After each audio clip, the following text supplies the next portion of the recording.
Salut à tous et bienvenue dans cette une des journaux devant la presse nationale et internationale en présence des ténors des partis de l'opposition béninoise. L'Audace Info nous informe que Yahi a parlé en disant « Je suis prêt à mourir pour la patrie ». Le pays émergent lui mentionne « Toute l'opposition donne un dernier ultimatum à Talon et lui demande de renoncer sans délai à la confiscation du pouvoir législatif. Boni Yahi, c'est une question de vie ou de mort. Nicéphore Soglo, je suis fier du peuple béninois qui s'est massivement abstenu en infligeant un cinglant démenti à Patrice Talon. La plateforme électorale des OSC, c'est une élection qui n'honore pas le Bénin. Nassiara, déclaration de l'opposition sur la crise post-électorale, ça passe ou ça casse. Législative 2019, aucune crédibilité, plus de détails à la page 2 du même journal. Scrutin du 28 avril, les États-Unis dénoncent des élections ni inclusives ni compétitives. Soleil levant, parlant toujours de ces législatives, les auteurs des actes de violence seront poursuivis, d'ici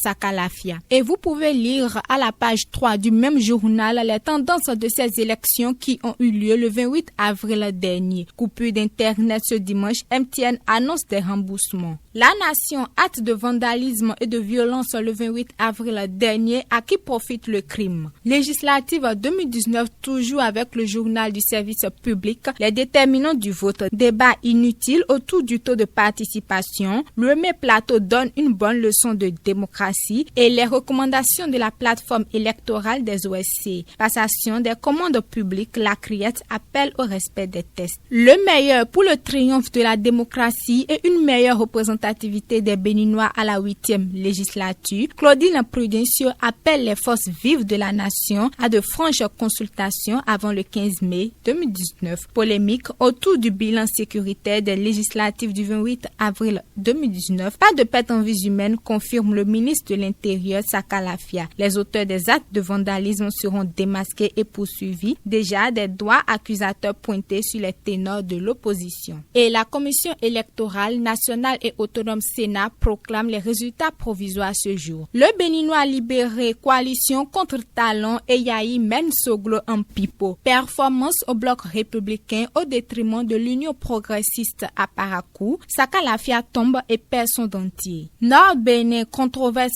post-électorale, le Bénin face à ses réalités. Les 4 vérités suite à la dernière sortie de Soglo au sujet des législatives, Karim Da Silva lui rappelle le devoir de préserver la paix en tant qu'ancien président. Législative 2019 au Bénin, l'ambassade des USA se prononce sur le scrutin. Fraternité, validité du scrutin du 28 avril, pas de seuil prévu par le code électoral. Le télégramme législatif 2019, après le vote, le PRD change de mot d'ordre. Bilan de la journée électorale, contradiction entre les OSC et Sakalafia. Le grand quotidien mis en service du pont de Ouamen-Kokotome hier, les riverains jubilent et remercient Talon. Retour sur le quotidien Le Meilleur pour finir, association des Béninois de Philadelphie, Malik Sidibé, élu président. Merci à toutes et à tous pour votre attention. On se retrouve demain mercredi 1er mai pour d'autres informations. D'ici là, portez-vous bien.